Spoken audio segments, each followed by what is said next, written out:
Bagi tahu tentang cara membuat ventilasi RBW atau rumah burung walet. Cara ini mudah saja.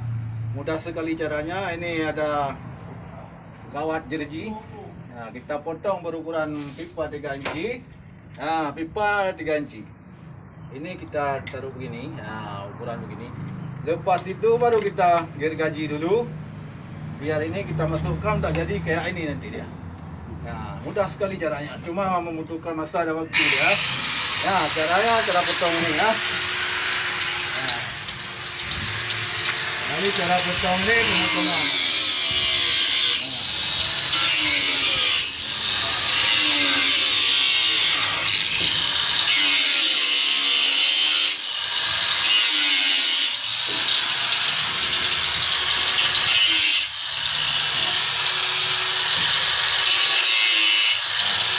Hampir putus. Dia kira-kira ada tinggal 1,5 inci ya. Jangan diputuskan semua. Kalau diputuskan semua ini nggak boleh masuk nanti. Ini kita masukkan ke sini caranya ya. Mudah.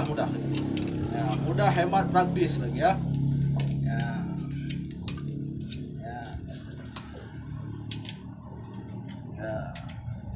Ini di area Kota Banda Aceh ini ya. Suasana di RBW yang baru dibangun ini ya.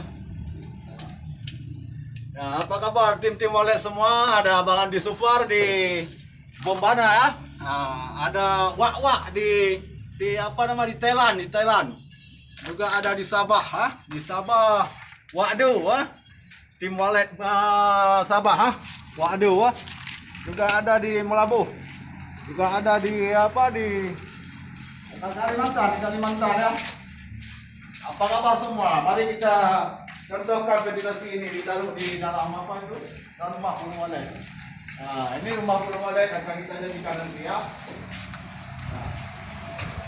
Ini berukuran 4 lantai ya. Kita langsung training pasang langsung ya.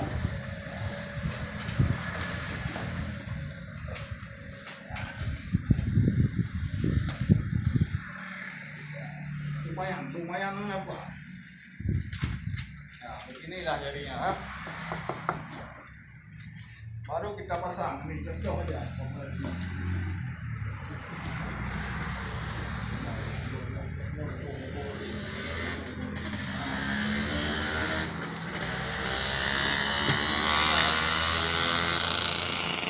Ini contohnya.